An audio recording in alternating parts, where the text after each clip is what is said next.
Você ouve um barulho lá fora. Pequeno. Quase imperceptível. Mas algo está ali. Animais somem da noite para o dia. Corpos aparecem, sem uma gota de sangue. Testemunhas dizem que viram algo espreitando na escuridão. Algo que não deveria existir. O governo? Silêncio. Cientistas? Sem explicações. Mas os boatos são piores do que você imagina. Seria um experimento que fugiu do controle? Ou algo muito mais antigo, algo que sempre esteve por aí, à espreita?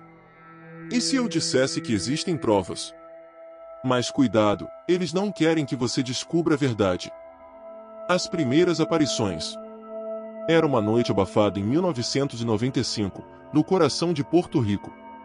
O silêncio da fazenda foi quebrado por um som estranho, um ruído baixo, quase metálico, seguido pelo pânico dos animais. Na manhã seguinte, o cenário era aterrorizante: cabras mortas, seus corpos intactos, mas completamente drenados de sangue. Nenhum sinal de luta. Nenhuma pegada ao redor. Apenas pequenas perfurações no pescoço das vítimas, como se algo tivesse se alimentado delas. O medo começou a se espalhar. Relatos surgiram de diferentes vilarejos, descrevendo a mesma criatura: olhos vermelhos brilhantes, pele acinzentada e espinhos ao longo da espinha. Pequena, mas ágil. Inteligente. Os ataques se multiplicavam, e logo o nome chupa-cabra que ecoava entre os moradores. Mas o que mais assustava era a ausência de respostas. Enquanto autoridades tentavam minimizar os acontecimentos, um boato começou a circular: aquela criatura não era natural. Algo havia dado errado. O corpo da criatura. Os primeiros relatos descreviam um ser pequeno, de pele acinzentada e olhos vermelhos brilhantes. Mas, conforme os avistamentos se espalhavam, as descrições começaram a mudar. Alguns diziam que era uma criatura reptiliana, com escamas que refletiam a luz da lua e espinhos ao longo da espinha, como se tivesse evoluído para se camuflar na escuridão. Outros juravam ter visto algo mais parecido com um híbrido de cão e morcego, com grandes membranas que pareciam dobrar ao redor do corpo, permitindo-lhe desaparecer na sombra. E então, havia aqueles que falavam dos olhos. Olhos que não eram apenas vermelhos, mas hipnotizantes, como se pudessem paralisar sua vítima antes do ataque. Havia algo de errado com aquela coisa.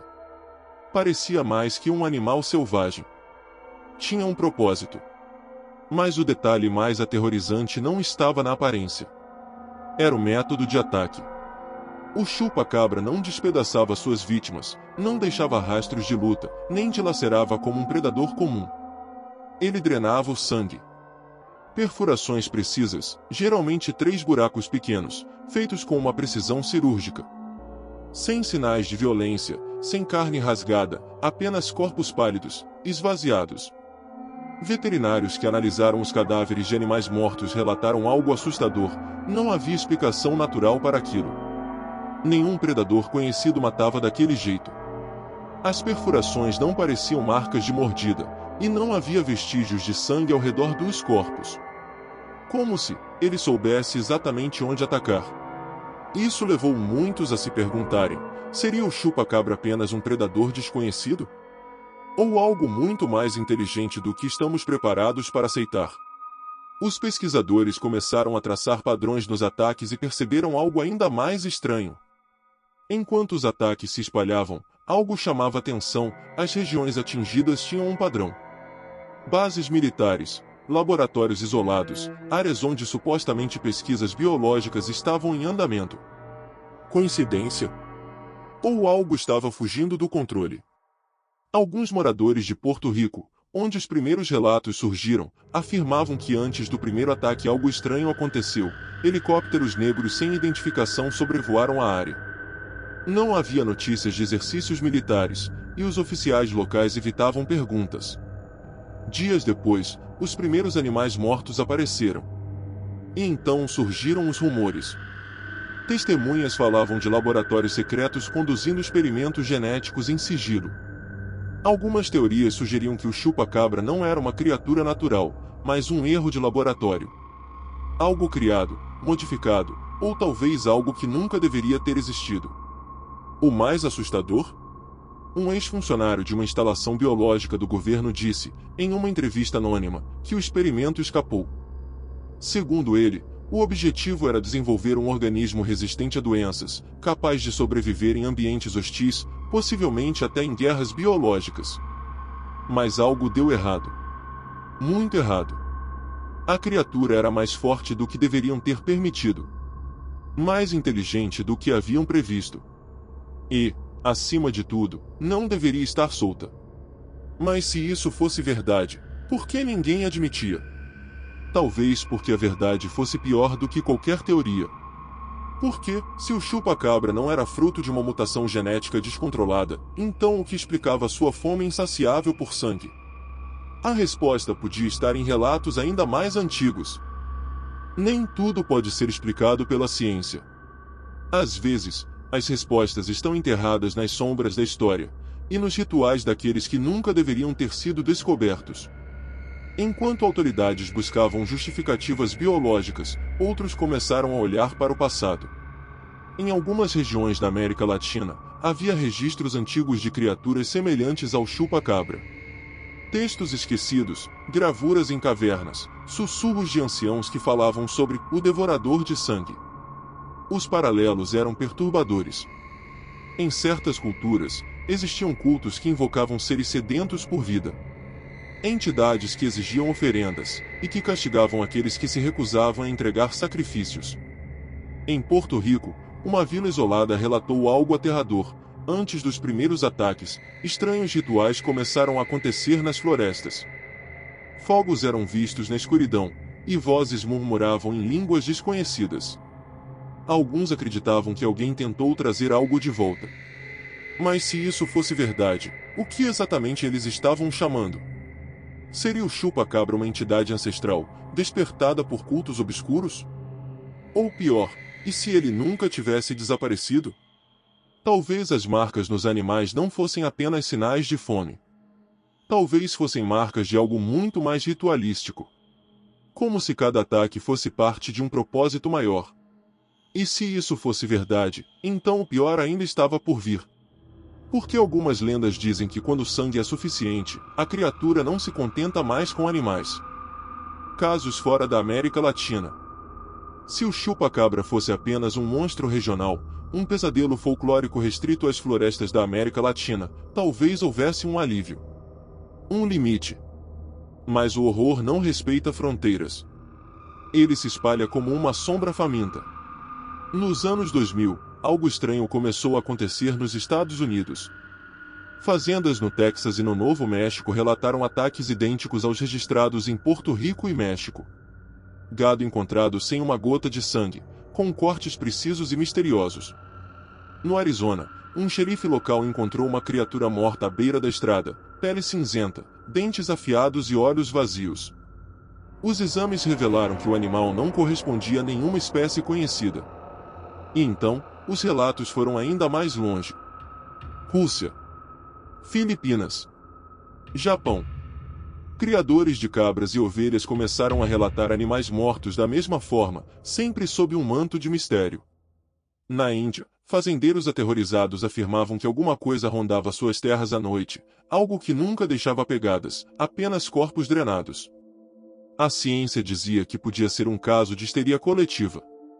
Que talvez fosse apenas uma onda de coincidências. Mas quantas coincidências são necessárias para formar um padrão? Porque entre esses relatos distantes, separados por oceanos e continentes, um detalhe assombroso se repetia. Testemunhas que viram a criatura de perto diziam sempre a mesma coisa.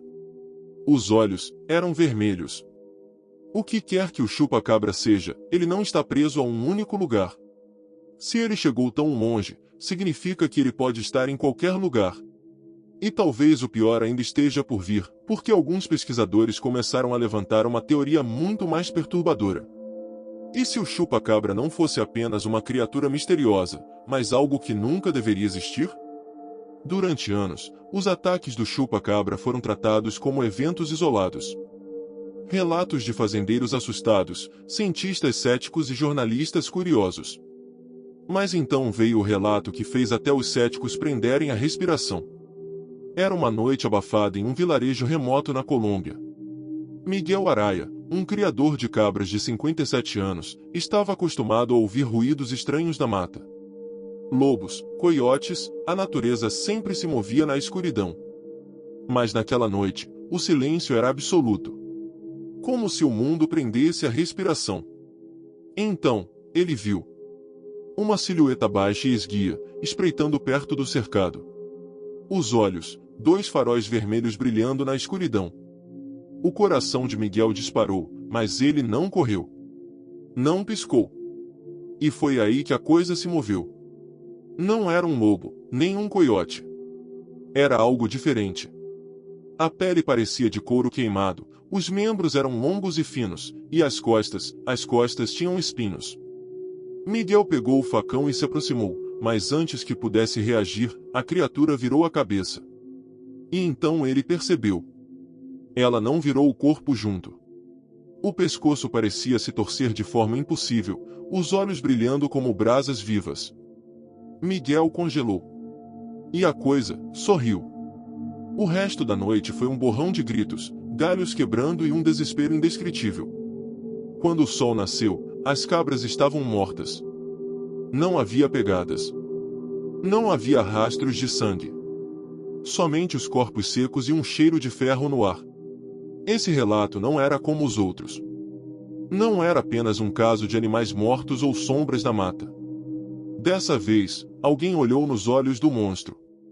E se Miguel estava certo, o chupa-cabra não era um simples predador. Ele estava esperando. Observando. Mas esperando pelo quê? A história de Miguel Araya não foi apenas mais um relato perdido em meio a tantos. Ela acendeu uma fagulha. Pesquisadores independentes começaram a buscar conexões. E quanto mais fundo cavavam, mais estranho tudo ficava. Análises das carcaças deixadas pelo suposto chupa-cabra revelaram um detalhe perturbador: não havia sangue nas vítimas. Não apenas pela falta de rastros ao redor dos corpos, mas porque os próprios tecidos pareciam desidratados, como se algo os drenasse por dentro.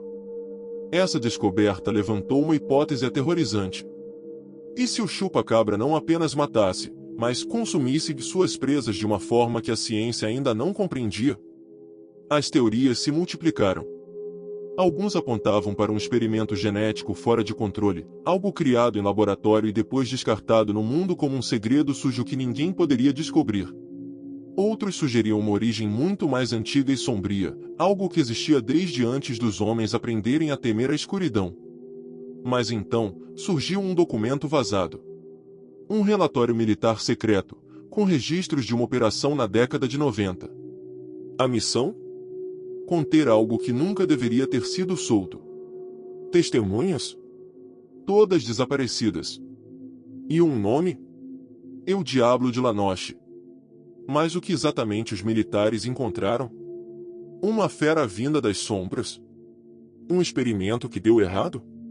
Ou algo muito pior, algo que nem mesmo eles ousaram nomear? A única certeza era essa: a criatura nunca foi capturada. E se ela ainda estiver lá fora, esperando pelo próximo ataque? E aí, o que você acha?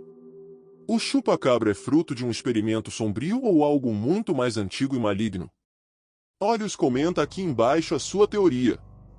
Quero saber o que você faria se cruzasse com essa criatura no meio da noite. Se curtiu esse mistério macabro, já deixa o like para eu saber que você quer mais histórias como essa. E se ainda não é inscrito, corre! Tem vídeo novo dia sim, dia não, sempre trazendo os mistérios mais sombrios para você. E agora, se tiver coragem, confere esses outros vídeos aqui do canal. Mas cuidado, a verdade pode ser mais assustadora do que parece.